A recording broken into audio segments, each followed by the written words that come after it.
الله الله يا الله لنا بالقبول يا ربي صل على المختار طه الرسول الله الله يا الله لنا بالقبول يا ربي صل على المختار طه الرسول على فينا باب مولانا طرحنا الحمول راجين منه المواهب والرضا والقبول يا فرد يا خير موتي هب لنا كل سول واختم لنا منك بالحسنى نهار القبول الله الله يا الله لنا بالقبول يا ربي صل على المختار طه الرسول وهب لنا القرب منك واللقاء والوصول عسى نشاهدك في مرآة طه الرسول يا رب بننظر إلينا واستمع ما نقول فاقبل دعانا فإن تحت بابك نزول الله الله يا الله لنا بالقبول يا ربي صل على المختار طه الرسول يا رب ننظر إلينا واستمع ما نقول واقبل دعانا فإن تحت بابك نزول ضيفا بابك وإن عنه يا الله نهول وظننا فيك وافر والأمل فيه طول الله الله الله لنا بالقبول يا ربي صل على المختار طه الرسول في نهور العادي باك إلهي نصول في شهر رمضان قمنا بالحياة والذبول الله الله لنا بالقبول يا ربي صل على المختار طه الرسول نبغى كرامة بها تزكو جميع العقول نسلك على الصدق فيه سبل الرجال الفهول سبل التقى والهداية لا سبيل الفضول يا الله طلبناك يا من ليس ملكه يزول الله الله بالقبول يا ربي صل على المختار طه الرسول ثم الصلاة على المختار طه الرسول والآل والصحب ما دائي رجا بالقبول الله الله يا الله لنا بالقبول يا ربي صل على المختار طه الرسول اللهم صل وسلم وبارك عليه وعلى آله. بسم الله الرحمن الرحيم. الحمد لله رب العالمين وبه نستعين على أمور الدنيا والدين. وصلى الله وسلم على خير خلق الله أجمعين سيدنا ومولانا محمد صادق الوعد الأمين وعلى آله وصحبه حق قدره مقداره العظيم. رب اشرح لي صدري ويسر لي أمري واحلل عقدة من لساني يفقهوا قولي. ربي زدنا علما ويقينا وارزقنا فهما. سبحانك لا علم لنا إلا ما علمتنا إنك أنت العليم الحكيم. وتب علينا يا رب إنك أنت التواب الرحيم. واغفر لنا وارحمنا وأنت خير الراحمين فانصرنا على القوم الكافرين. اللهم يا من وفق أهل الخير الخير وأعانهم على فعل اللهم الخير وأعنا عليه. ولا حول ولا قوة إلا بالله العلي العظيم. وصلى الله على سيدنا محمد النبي الأمي وآله وصحبه وسلم. الحمد لله رب العالمين. Ma'asyarul ahbab, jamaah majelis taklim online streaming PSM yang dirahmati Allah. Assalamualaikum warahmatullahi ta'ala wabarakatuh. Alhamdulillah, thumma alhamdulillah, lakal hamdu ya Rabbana, lakal hamdu ya Karim. Bersyukur kita kepada Allah Subhanahu wa taala. Ikhwan rahimakumullah, di malam yang penuh berkah ini kembali kita dikumpulkan Allah Subhanahu wa taala bainal isya'ain, antara maghrib dan isya', tepatnya di malam ke-25 daripada bulan Sya'ban yang penuh keberkahan, untuk kembali bersama-sama insyaallah sejenak meninggalkan menyibukkan diri tentang corona, tapi menyibukkan diri saat ini dengan mengenal karamah para aulia Allah, kemuliaan para salihin, orang-orang yang dekat dengan Allah, yang mudah-mudahan dengan berkat mendengar cerita-cerita mereka bertambah keimanan kita kepada Allah, bertambah keimanan kita kepada baginda Rasulullah dengan apa yang beliau datangkan dari hadis-hadisnya, dan juga bertambah beriman kita kepada mereka para aulia Allah yang merupakan adalah bukti-bukti kekuasaan Allah Subhanahu wa taala. Bertambah cinta kita kepada Allah, kepada Rasul dan kepada salihin, dan mudah-mudahan ya Allah kita yang saat ini mencintai mereka, kelak Allah jadikan anak keturunan kita pun mencintai mereka, dan tidak ada satupun dari keluarga dan anak keturunan kita kecuali mencintai mereka. Dan terakhir kita akan mendapatkan apa yang dijanjikan oleh Rasulullah SAW, almar'u ma'a man ahab, insyaallah ta'ala. Amin ya rabbal alamin. Ikhwani rahimakumullah, hafizakumullah, faqakumullah. Pada kesempatan yang mulia pada malam hari ini, kembali kami akan bercerita tentang beberapa cerita tokoh-tokoh aulia salihin, baik yang ada di kota Palembang atau di Pulau Jawa, barangkali atau di luar daripada Pulau Jawa, atau mungkin juga di luar negeri kita. Ikhwani rahimakumullah, hafizakumullah, wa faqakumullah. Sebuah cerita yang juga berhubungan dengan tokoh ulama Hadramut al-Imam al-Arif billah al-Habib Hasan bin Abdullah bin Umar Asy-Syatiri radhiyallahu an, tentang kemampuan para aulia Allah menembus atau melewati hal-hal yang manusia biasa tidak mampu melewatinya. Diceritakan ikhwan rahimakumullah, dulu waktu Habib Hasan bin Abdullah bin Umar Asy-Syatiri, beberapa kali beliau sempat pernah berdakwah berkunjung ke Indonesia. Suatu hari beliau mampir ke salah satu orang yang mencintai beliau, orang dekat sama beliau. Kebetulan orang ini berikan Allah kelebihan dalam hartanya. Dia memaksa Habib Hasan untuk tinggal di tempatnya. Dia ingin menjamu, dia ingin berkhidmah, dia ingin memberikan apa yang dia bisa mampu berikan kepada Habib Hasan bin Abdullah bin Asy-Syatiri.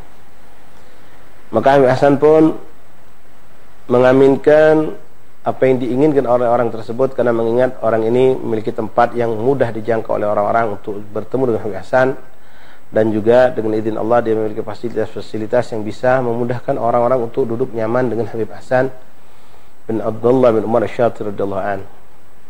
Tibalah suatu hari ikhwan rahimakumullah, Habib Hasan mungkin sudah cukup lama di Indonesia, beliau rindu ingin bertemu atau bercakap-cakap dengan via telepon dengan keluarganya, baik yang ada di Tarim atau di Abu Dhabi ataupun di beberapa negeri yang ada di negeri Arab.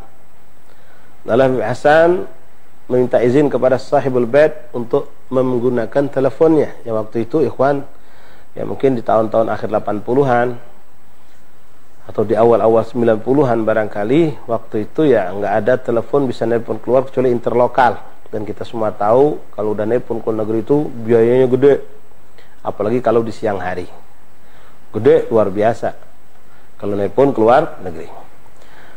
Sahibul bait dengan begitu senang gembira karena dia ngerasa dia memiliki telepon, dia mempersilakan Habib Hasan untuk nelpon. Yani Habib Hasan nelpon, ikhwani. Subhanallah, Habib Hasan nelpon. Habib Hasan memiliki, sudah menyiapkan beberapa rogem, beberapa nomor orang yang akan ditelepon beliau, dan semuanya luar negeri. Pertama, orang ini senang-senang saja, gembira lihat Habib Hasan mau menelpon dan diberikan telepon. Habib Hasan nelpon, Masya Allah, yang ditelepon dihubungi nyambung, ngobrol Habib Hasan, terdengar jelas suara orang yang dari sana itu kedengeran dari telepon yang ada di Indonesia nih. Habib Hasan pun ngobrol, subhanallah, panjang ngobrolnya ikhwan. Ini orang yang punya telepon Sahibul Bait, tadinya dia kira Habib Hasan cuma mau nelpon sebentar, ini ternyata lama. Mulai ini orang, walaupun subhanallah dia punya dunia, dia punya kekayaan, tapi dengan keadaan seperti ini dia mulai agak goyang hatinya. Wah, ini bisa kena berapa nelpon interlokal lama, hanya dibiar sabar dia. Subhanallah, selesai nelpon Habib Hasan. Udah selesai, ternyata bukan selesai Habib Hasan langsung pergi. Habib Hasan nelpon nomor lain lagi, nelpon lagi, diangkat juga oleh orang yang di sana, nelpon lama lagi. Ini orang tambah ketar-ketir hatinya. Wah, dia pikir, ya Allah, mungkin di saat itu ya belum moneter, zaman Pak Soeharto ini. Wah, bisa berapa juta aku kena ini. Juta zaman dulu, mungkin sekarang bisa puluhan juta. Ya, telepon luar negeri interlokal zaman dulu ya, bukan zaman sekarang. Dia mulai nih kebingungan, bisa berapa juta nih habis tweet gara-gara Habib Hasan nelpon. Akhirnya orang ini mau negor, nggak berani, mau nyuruh berhenti apalagi nggak mungkin. Akhirnya saking dia nggak bisa menahan dirinya, orang ini mencari suatu hal yang sekiranya Habib Hasan bisa paham gitu. Apa yang dia lakukan, ikhwan? Ini orang mondar mandir dekat Habib Hasan, mondar mandir dekat Habib Hasan, pura-pura ngelakuin ini dekat Habib Hasan. Dia kira Habib Hasan ini mungkin nggak nyambung, Habib Hasan paham. Hanya Habib Hasan lagi nelpon, lihat orang lewat lagi, Habib Hasan bilang sama orang yang ditelepon, lahadha Habib Hasan, sebentar Habib Hasan. Habib Hasan ini bilang sama orang itu, ditutup Habib Hasan. Habib Hasan bilang, fulan, la takhaf, ana admin ala hadhi. Fulan, kau jangan takut, aku yang jamin semua telepon ini. Orang itu ketika dibilang Habib Hasan begitu, wah, kaget dia.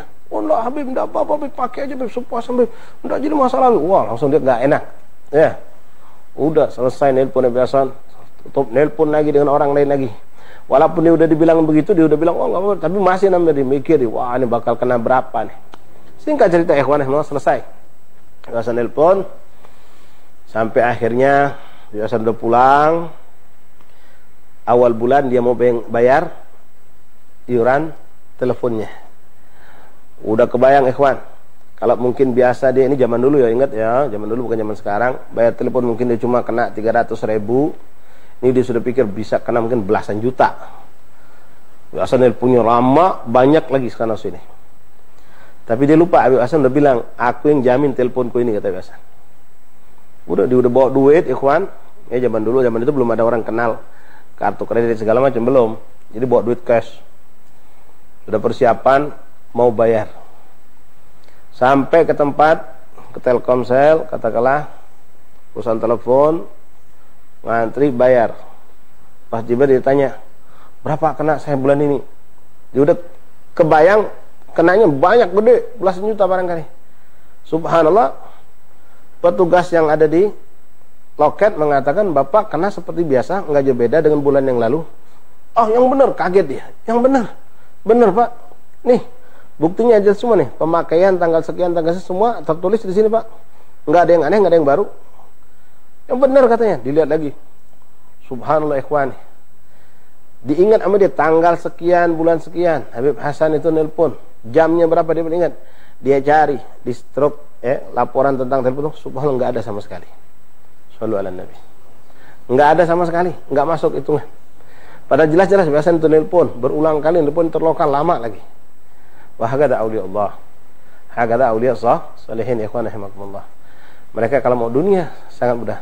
Ya dalam makna maaf ya, tanpa pakai telepon mereka pun bisa berdialog, bercakap-cakap dengan izin Allah, tapi itu sekedar wasilah untuk menutupi basyariahnya mereka sebagai manusia. Mereka pun menggunakan telepon tersebut. Ikhwan rahimakumullah, bidakumullah, faqakumullah.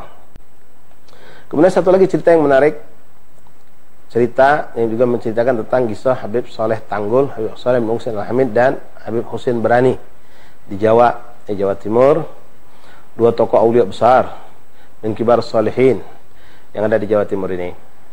Diceritakan ikhwan rahimakumullah, zaman itu juga belum zaman modern kayak sekarang dengan segala macam alat telekomunikasi segala macam. Zaman dulu paling ngetop ya orang ada juga telepon engkol barangkali atau lewat telegram. Telegram itu udah paling ngetop dulu. Ya, lewat telegram itu paling cepat dulu. Jadi diceritakan ikhwan rahimakumullah, Habib Saleh Tanggul waktu itu jalsah sama jamaahnya rame. Habib Saleh bilang, nyampaikan kabar gembira kepada mereka yang hadir. Kurang lebih kalau kita pakai bahasanya ya, jamaah sekalian, insyaallah mungkin besok lusa saya mau ke Berani tempat di Jawa Timur itu. Saya akan berkunjung, berziarah, bersilaturahmi kepada Al-Habib Husain Al-Hamid juga bangsanya ya, di kota, di kampung atau kabupaten Berani tersebut. Lalu Habib Saleh menawarkan, siapa yang mau ikut? Fadhal, kata Habib Saleh. Wah, semua bilang mau ikut, semua rame ini mau ikut. Senang Habib Saleh, rame ini puluhan orang mau ikut bareng Habib Saleh. Nah, subhanallah ikhwan, ada satu orang yang juga ikut dan senang. Masya Allah, dia cinta sama Habib Saleh, cinta dia sama Habib Berani. Dia mikir, ya Allah, ini orang ramai begini, datang ke Habib Husain, nanti kalau Habib Husain nggak dikasih tahu duluan, kesian Habib Husain nggak ada persiapan, Habib Husain bisa gelabakan nyambut Habib Saleh dengan rombongan sebanyak ini. Akhirnya dia bilang, datang ke Habib Saleh Tanggul, Habib, kenapa Habib Saleh? Minta izin Habib, anak pengen ngabarin Habib Husain, anak mau kirim telegram. Ngabarin apa Habib Salehnya? Ngabarin kalau antum sama rombongan jamaah mau datang.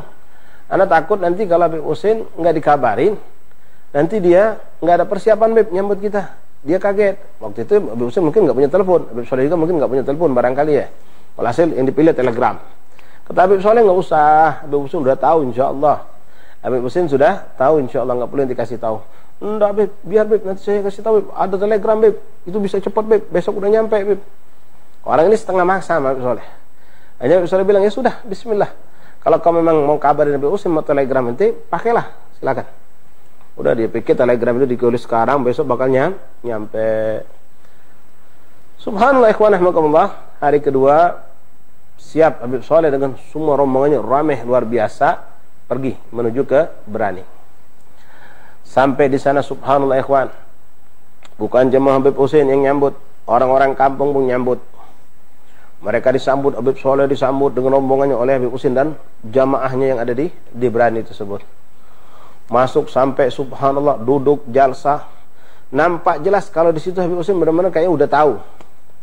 Dengan persiapannya Habib Husain sudah menyiapkan makanan, dan makanan pun dengan jumlah yang cukup besar. Ini yang ngirim telegram, wah berbunga-bunga hatinya. Gembira, dia senang. Wah, ini untung lah, kata dia bilang. Ini pasti berkat telegram mana yang nyampe. Kalau nggak karena telegram mana, mungkin Habib Husain nggak tahu, mungkin nggak ada persiapan seperti ini. Untung, alhamdulillah, dia bilang, berkat telegram mana Habib Husain bisa siap-siap nyambut Habib Saleh dan rombongan. Dan orang senang, gembira, dia bangga hati, ya, berbangga dia. Akhirnya, datanglah waktu makan ikhwan siang. Ketika makan, udah disiapkan, sajian sudah masya Allah dengan persiapan yang memang sudah benar-benar persiapan matang. Ketika baru mau makan, ada tukang pos. Kring, Habib Husain, assalamualaikum, waalaikumsalam, ahlan wa sahlan, ayo masuk Habib Husain. Enggak Habib, ana cuma menyampaikan ini ada telegram dari Tanggul. Pas dibilang begitu, Habib Saleh langsung lirik ke orang yang ngirim telegram, senyum Habib Saleh. Orang itu mulai bingung, wah ini telegram siapa? Pas dilihat, diterima Habib Husain, oh masya Allah, ini dari Fulan bin Fulan loh. Ini orangnya ada di sini, kata Habib Husain. Habib Saleh, orangnya ada di sini Habib. Duh, telegramnya baru nyampe. Dengar itu orang ini kebingungan. Kata Habib Saleh, diambil oleh Habib Husain, dikasih ke telegram Habib Saleh. Habib Saleh bilang, ya Fulan, syuf, telegram haggak wasal'an. Telegram ente baru nyampe sekarang. Anda kan udah bilang mente nggak perlu telegram. Habib Husain udah tahu. Subhanallah ikhwan rahimakumullah. Hakada mereka para aulia Allah salihin. Ikhwan rahimakumullah, hafizakumullah, faqakumullah. Hal ini diberikan Allah Subhanahu wa taala kepada mereka para salihin. Semua kita tahu tidak lain tidak bukan karena kedekatan mereka, ketakwaan mereka kepada Allah Subhanahu wa taala. Karena mereka menjalankan syariat-syariat Rasulullah dan menghidupkan sunnah-sunnah Rasulullah, menghidupkan apa yang disunnahkan bentuk salat-salat nawafil, puasa dan lain-lainnya, dan juga yang terpenting adalah mereka selalu membersihkan hati mereka dari bermacam-macam bentuk penyakit-penyakit hati. Ikhwan rahimakumullah, hafizakumullah, wafaqakumullah. Cerita yang ketiga, ya, sebagai biasa kita buat cerita, insyaallah setiap malam ada tiga cerita aulia dan salihin. Ikhwani, ahbabi, hafizakumullah, wafaqakumullah, wa hadakumullah. Sebuah cerita yang cukup menarik, yakni cerita yang kembali kami angkat daripada kisah seorang tokoh aulia Palembang Darussalam. Ya, kata Palembang ini yaitu Al-Habib Ahmad bin Hamid Al-Kaf, tokoh agung, wali besar, bahkan mencapai derajat kutub, yang beliau begitu banyak punya murid-murid, menjadi tokoh-tokoh besar ulama dan aulia di kota Palembang, yang kami menjumpai murid-muridnya dan kami jumpa orang-orang yang hidup bersama beliau, alhamdulillah. Ikhwan rahimakumullah, beberapa kejadian menarik cerita tentang Habib Ahmad bin Hamid Al-Kaf. Insyaallah kami angkat di sini, yang mana beliau kita semua tahu adalah kakek daripada guru kita bersama, Al-Habib Ahmad Naufal bin Abdullah Al-Kaf, yaitu Abdullah bin Ahmad bin Hamid Al-Kaf, mudir pondok pesantren Darul Habib Sukabumi, hafizahullah mata'ala bituhayati wa nafa'ana bih. Ikhwan rahimakumullah, Al-Habib Ahmad bin Hamid Al-Kaf terkenal adalah seorang waliullah yang juga mukasyif yang luar biasa, dan sering kali menagih nadar-nadar atau orang-orang yang punya niat-niat yang berhubungan dengan beliau. Beliau dengan izin Allah tahu hal-hal yang terjadi di belakang beliau atau di tempat-tempat yang jauh. Contoh-contoh cerita mari kita angkat, kita dengar bersama ikhwan. Di antaranya salah satu cerita kami dengar dari Al-Habib Ali bin Abdurrahman Madhij. Beliau terkenal salah satu tokoh sepuh, tokoh habaib minus salihin yang telah wafat cukup lama, yang tinggal di kampung Al-Haddad. Di kampung Al-Haddad dulu ada musolah ikhwan, sekarang alhamdulillah lagi dipugar, dibangun baru dengan bangunan batu, ya, menjadi masjid. Mudah-mudahan dilancarkan oleh pembangunannya menjadi bangunan yang berkah insyaallah taala. Nah, dulu ada musola Buyut Hamid dibangun oleh Habib Hamid cicit Imam Abdullah Haddad, Hamid bin Ali bin Abdullah bin Alwi Al-Haddad sahib Rutib. Nah, musola ini adalah musola yang sangat disukai dan cinta oleh Habib Ahmad bin Al-Kaf. Posisinya dekat Sungai Musi, lingkungannya begitu teduh, nyaman, dan Habib Ahmad ini hampir tiap hari beliau selalu mandi. Ada tempat khusus, kalau di Hadram itu ada jabiyah, ya, tempat orang biasa berendam, berenang, mandi, dan di situ juga ada di kampung di musola Haddad di depannya Habib Ahmad bin Hamid Al-Kaf selalu di situ. Setiap subuh beliau sholat di musola ini. Bahkan seringkali beliau, ya, baik malam atau sore, beliau duduk di musola tersebut melakukan ibadah, rutinitas daripada macam-macam kegiatan dakwah yang beliau lakukan. Ikhwan rahimakumullah, diceritakan oleh Habib Ali bin Abdurrahman Al-Madhij, beliau waktu itu masih kecil. Beliau berkata kepada kami, dulu ana masih kecil katanya. Waktu itu ana main keluar dari rumah, dekat rumah beliau, dari musola ke musola Haddad. Ya udah waktu duha, ya kira-kira jam 7-an begitu katanya. Ana masih kecil, belum mengerti namanya sholat duha, belum mengerti namanya sholat sunnah ini, sholat sunnah itu. Ketika ana sampai di musola, ana kaget ngelihat ada Habib Ahmad bin Hamid Al-Kaf ini sedang sholat. Maka menggerutu hatiannya katanya, mengecam, mencela ini Habib Ahmad. Kenapa? Aku pikir dia sholat subuh. Jadi Habib Ahmad sedang sholat, ana di belakang bergumam di dalam hati, ke mana ini Habib Ahmad sholat subuh sudah siang macam ini, ya, sholat subuh kok udah siang seperti ini, dia bilang cuma dalam hati. Dia pun di belakang, di luar musola, kelihatan dari luar Habib Ahmad sedang sholat di dalam. Subhanallah ikhwani rahimakumullah, selesai sholat, assalamualaikum warahmatullah, assalamualaikum warahmatullah. Habib Ahmad berdoa sebentar, lalu beliau menoleh ke belakang, teriak, ya Ali ta'al, Ali sini kau. Itu anak masih kecil katanya. Anak dipanggil kaget. Anak dekati Habib Ahmad bin Hamid Al-Kaf. Ketika anak udah dekat, kupingannya dijewer. ditarik sama Habib Ahmad. Habib Ahmad bilang, Ali dengar, ana bukan sholat subuh ini, ana sholat duha. Kaget ana, kata beliau. Habib Ahmad tahu apa yang ada terlintas di hati ana. Habib Ahmad bilang, ana sholat subuh, bukan sholat subuh, ana sholat duha. Radhiyallahu an. Kemudian ikhwan rahimakumullah, hafizakumullah, faqakumullah. Di antara cerita yang menarik tentang diri beliau, Al-Habib Ahmad Al-Kab mendapatkan dari cerita ini dari sahib kami yang berdagang di Pasar Purnas di Palembang, yang mana dulu di Pasar Purnas itu ada Habib Abdullah, yaitu anak dari beliau Abdullah bin Ahmad bin Al-Kab, atau dikenal di Palembang dengan panggilan Habib Wah. Itu orang tua daripada guru kami Habib Naufal, Ahmad Naufal bin Abdullah Al-Kab. Nah, ini Habib Wah cerita, ikhwan rahimakumullah. Waktu dulu beliau masih kecil, katakanlah belum berkeluarga, itu beliau tinggal di rumah abahnya bersama uminya di 14 Ulu. Tepat kalau sekarang rumah Habib Ahmad Al-Kab ini masih ada, ikhwan, mudah-mudahan dijaga Allah, tepat di depan Musi 4, jembatan Musi 4. Nah, Habib Abdullah bercerita, aku dulu sering, katanya, disuruh oleh ibu Umi Ana untuk minta duit sama abah untuk keperluan rumah tangga, untuk belanja dan lain-lain.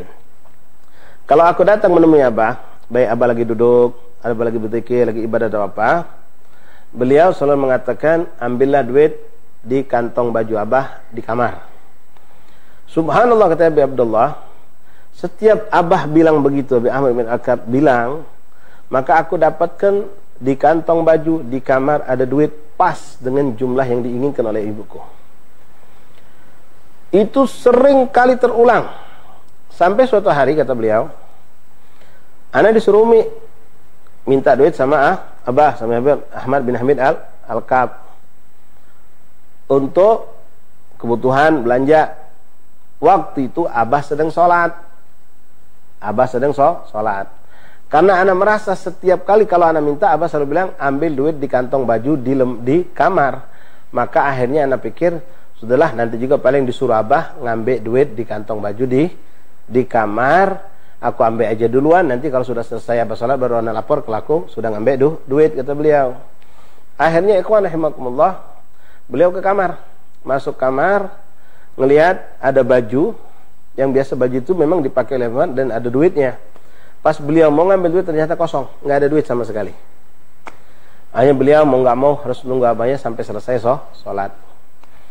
Selesai abahnya sholat, lalu beliau mendekati abahnya dan berkata, abah, Umi butuh duit sekian. Apa kata Habib Ahmad bin Hamid Al-Kab? Ya Abdullah, khud, ambil di baju di kamar seperti biasa. Habib Abdullah kaget, mau bilang, Beb, duitnya nggak ada. Abah, duit nggak ada, aku sudah lihat. Beliau malu karena beliau sudah melakukan itu sebelum diperintahkan abahnya. Hanya beliau kata, iya bah. Lalu beliau kata Habib Abdullah, aku pun akhirnya menuju ke kamar dengan keadaan sebetulnya aku sendiri tahu duit nggak ada. Tapi daripada aku ketahuan, aku udah mengetahui terlebih dahulu, akhirnya aku jalankan, katanya. Subhanallah, kata Habib Abdullah, Habib Wah berkata, ketika aku masuk kamar, aku kembali mendekati pakaian yang dikatakan abah, yang tadi sudah jelas-jelas aku lihat nggak ada duit, aku rogoh nggak ada duitnya. Subhanallah, ada duit, dan duit itu pun sejumlah dengan jumlah yang diinginkan oleh umiku. Subhanallah, ikhwan rahimakumullah. Lalu cerita tentang beliau juga yang cukup menarik, ikhwan rahimakumullah. Sama seperti kejadian tadi yang kita ceritakan tentang karamah aulia yang mengetahui tentang kejadian yang jauh. Ini cerita masyhur di Palembang, sering diangkat dalam managib beliau ketika dihaulkan, dan mungkin sebagian habaib jamaah di sekitar Empang juga tahu tentang cerita ini. Yaitu cerita yang berhubungan dengan Al-Habib Alwi bin Tahir Al-Haddad, sahibul Empang, khalifah daripada Al-Habib Abdullah bin Muhsin Al-Attas. Ikhwan rahimakumullah, diceritakan dulu ada beberapa sadah minal habaib. Zaman itu Habib Alwi, Masya Allah, yang megang kedudukan sebagai khalifah di Bogor, di Empang, dan beliau sangat disegani di Pulau Jawa, di kalangan para habaib, di kalangan para muhibbin, para kiai, tokoh ulama besar yang masyhur. Sementara itu di Palembang ada Habib Ahmad bin Hamid Al-Kab sebagai tokoh aulia yang besar, yang agung, tapi mastur, tidak dikenal oleh orang banyak. Bahkan orang Palembang sendiri banyak nggak tahu tentang kemuliaannya. Orang Palembang hanya tahu beliau sebagai seorang ustadz, seorang ulama biasa, ulama kampung. Walhasil ikhwan rahimakumullah, waktu itu mungkin sekitar tahun-tahun 50-an kejadian ini, sekelompok sadah minal habaib, mereka berangkat ke Pulau Jawa untuk berziarah, mengunjungi magam-magam aulia dan mengunjungi juga tokoh-tokoh ulama yang masih hidup. Mereka muter sana muter sini ziarah untuk ambil keberkahan, minta doa dari para habaib, sampailah akhirnya mereka ke Habib Alwi bin Thohir Al-Haddad Sahibul Empang. Nah, ketika mereka datang disambut oleh Habib Alwi, ahlan wa sahlan, duduk bareng. Habib Alwi nanya, "Antum man wa minan ji'tum?" Kamu ini siapa dan dari mana kalian datang? Maka mereka satu persatu mengenalkan diri. Habib, ana fulan bin fulan al-fulan, fulan fulan bin al-fulan. Nahna ji'na min Palembang. Kami datang dari Palembang, Habib. Masya Allah, Habib Alwi, inti orang dari Palembang jauh-jauh ke sini mau ngapain? Mereka bilang, ya Habib, kami ke sini datang sengaja minta berkahnya antum, minta doanya antum, minta nazarnya antum, pengen duduk berkah. Masya Allah, ngomong sama Habib Alwi. Habib Alwi dengar begini bukan gembira, bukan sedang, bahkan beliau sedikit menegur atau memarahi mereka para habaib pada sabdah yang hadir di situ. Kata beliau, ya Allah, kata beliau, ente orang jauh-jauh ninggalkan Palembang datang ke Pulau Jawa mencari keberkahan aulia, ulama, solehin di sini. Sementara di Palembang ada seorang wali besar yang demi Allah, kata Alwi, dia lebih besar dari saya kedudukannya, yang lebih agung dari saya kedudukannya. Kenapa kalian capek-capek jauh-jauh ke sini? Cukuplah di Palembang. Mereka bingung. Habib, maksud antum siapa, Habib? Di sana ada Habib Ahmad bin Hamid Al-Kaf.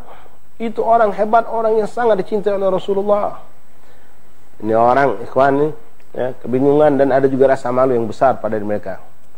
Mereka tahu Ahmad bin Al-Kaf, tapi mereka tidak begitu mengetahui kedudukan beliau, sehingga mereka menganggap Ahmad seperti tadi, kebanyakan orang menganggap Ahmad ya ustadz biasa, ustadz kampung, tidak tahu kalau beliau adalah orang besar. Dan ini sering terjadi banyak di kalangan aulia, ulama, habaib Palembang ikhwan. Dulu ya, orang Palembang sendiri kurang perhatian, orang Palembang kurang tahu. Tapi orang dari luar yang memberitahukan tentang kedudukan mereka, termasuk Habib Alwi bin Ahmad Basin, murid Habib Ahmad bin Al-Kaf, termasuk Habib Umar bin Ahmad bin Syahab, murid daripada Habib Alwi bin Syahab, dan juga beliau bertemu juga dengan Habib Ahmad bin Hamid Al-Kaf. Mereka ini dulunya nggak begitu dianggap, tapi setelah ada kabar tentang kedudukan mereka dari orang luar, baru orang-orang berusaha mendekati mereka. Dan biasanya kalau udah dekat, nggak lama dari situ mereka para aulia ini pun diwafatkan oleh Allah. Nah, akhirnya Habib Alwi bercerita, kata Habib Alwi, aku dulu waktu masa Jepang masuk Indonesia, dengan begitu dahsyatnya Jepang itu menjajah, walaupun cuma 3,5 tahun, tapi begitu merusak segala sistem, termasuk keagamaan, sistem dakwah dan segala macam. Waktu itu orang di Empang, di Bogor ini kebanyakan para hijrah, kata beliau. Mereka pulang, ada yang ke Jawa Timur, ada yang pulang ke Tegal, ada yang pulang kemana macam tempat. Mereka meninggalkan Bogor ini. Nah, aku sebagai Khalifah Habib Abdullah, murid Habib Abdullah bin Muhsin Empang, Bogor, aku berat untuk meninggalkan Bogor ini, untuk meninggalkan Empang ini. Tapi kondisi membuat aku juga berpikir untuk pindah, hijrah. Hingga aku kebingungan, kata beliau, menghadapi suasana penjajahan Jepang itu. Akhirnya aku istikharah, aku sholat dan meminta petunjuk kepada Allah Subhanahu Wa Taala. Subhanallah, kata beliau, malam hari aku dapatkan dalam tidurku, bermimpi langsung mendapatkan jawaban dari beliau, baginda Rasulullah. Nah, dalam mimpi itulah aku mengenal sosok Habib Ahmad bin Hamid Al-Kaf, yang mana demi Allah aku belum kenal sebelumnya. Ketika aku bermimpi Rasulullah saat itu, kata beliau, berjalan bersama seorang laki-laki yang aku sebelumnya belum kenal. Laki-laki itu bersama Rasulullah di sebelah kanan dan dipegang tangannya oleh Rasulullah. Ketika aku bertemu dengan Rasulullah yang berjalan dengan laki-laki tersebut, maka aku menyempatkan diri untuk mengucapkan salam dan bertanya langsung kepada Rasulullah, dengan bagaimana aku sekarang ini ya Rasulullah, bagaimana keadaan aku sekarang, apakah aku bertahan di Bogor atau aku hijrah pulang juga ke Tegal atau ke tempat yang lain. Ketika Habib Alwi bin Thohir Al-Haddad bertanya ini kepada Rasulullah, maka Rasulullah SAW mengatakan, is'al waladi Ahmad bin Hamid Al-Kaf sahib Palembang. Ya Alwi, tanyaanmu kau tanyakanlah kepada Habib Ahmad bin Hamid Al-Kaf sahib Palembang, katanya. Subhanallah ikhwani, begitu dekatnya kedudukan beliau dengan Rasulullah, berada di samping Rasulullah, dipegang tangannya oleh Rasulullah.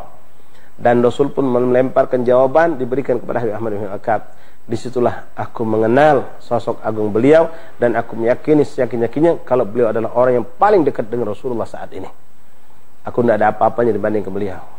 Dengar ini ikhwan, tuh para habaib, para sahabat pada nangis, ya, menyesalkan atas kelalaian mereka. Maka Habib Alwi mengatakan, sekarang pulanglah kalian ke Palembang, temui Habib Ahmad bin Al-Kab, mintalah keberkahan, mintalah doa, mintalah segala macam, dan lazimkan diri kalian duduk dengan beliau dan sampaikan salam dariku, dan beliau pun nitip sesuatu hadiah buat Habib Ahmad bin Al-Kab.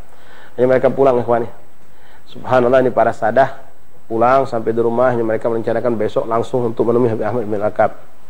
Mereka datang membawa pesan, membawa hadiah dari Habib Alwi Al-Haddad untuk disampaikan kepada Habib Ahmad bin Al-Kab. Dan subhanallah, ketika mereka sampai, belum mereka bercerita, Habib Ahmad bin Al-Kab langsung mengatakan, jitu min Bogor, kamu datang dari Bogor, kamu ziarah ke Habib Alwi, dan Habib Alwi nyuruh kalian ketemu dengan aku, ziarah kepada aku, kata Habib Ahmad. Ini jamaah ini habaib nasara cuma nunduk ikhwan, enggak bisa ngomong apa-apa. Subhanallah, hakada awliya Allah, mereka tahu dengan apa yang terjadi di luar, yang jauh, dan mereka selalu menutupi diri mereka daripada kemasyhuran. Ma'asyarul ahbab ikhwan rahimakumullah, sebenarnya masih banyak lagi cerita-cerita tentang beliau, namun insyaallah pada pertemuan-pertemuan berikutnya kita akan usahakan kembali menyambung cerita-cerita para aulia Allah Ta'ala. Mudah-mudahan memberikan keberkahan mereka kepada kita, menjadikan keberuntungan kepada kita dekat kepada mereka, dan bersama mereka kelak kita bersama Rasulullah SAW. Amin ya rabbal alamin. Bismillahirrahmanirrahim. Alhamdulillahirabbil alamin. Allahumma shalli wa sallim wa barik wa karim ala sayyidina Muhammad wa ala ali sayyidina Muhammad. Rabbi fanfa'na bi barakatihim wahdina al-husna bi hurmatihim wa amitna fi tariqatihim wa ma'afati min fitanih. Allahumma ya Allah ya muhawil ahwal hawil halana wal muslimin ila ahsanil hal bihaqqika ya Allah azza wa ta'ala bihaqqi maula bilal wa haula rijal ya rabbi bihim wa bi alihim min ajil bin nasib bil faraj wa sallallahu alaihi wasallam Muhammadin nabiyil ummi wa alihi wa sahbihi wasallam. Alhamdulillahi rabbil alamin. Taqabbalallahu minkum. تقبل يا كريم. السلام عليكم ورحمة الله وبركاته. عندما يعشق القلب أرضا يبقى حنينه دائما إليها، كيف لا وهي أرض دبغت بأقدام الصالحين وطافت بها أرواح المحبين والعاشقين. إنها أرض الصفاء والنقاء، إنها تريم الغناء.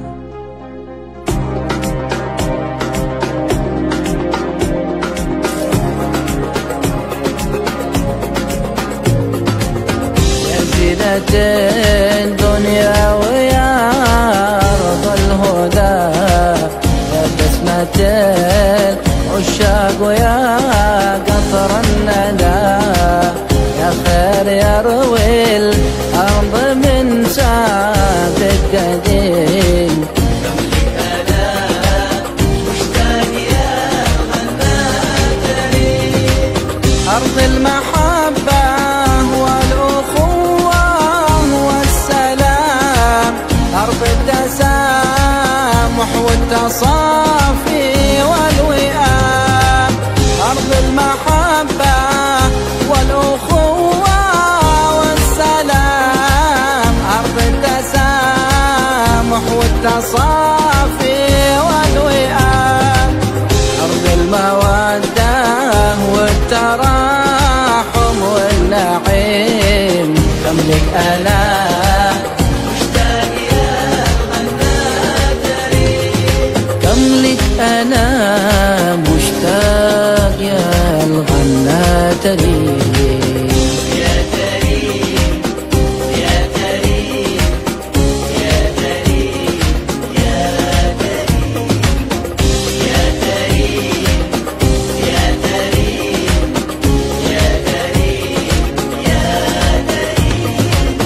أنت المنى والروح مرة والفؤاد، أنت منى العين بل كل الوداد، أنت المنى والروح مرة والفؤاد، أنت منى العين بل كل الوداد.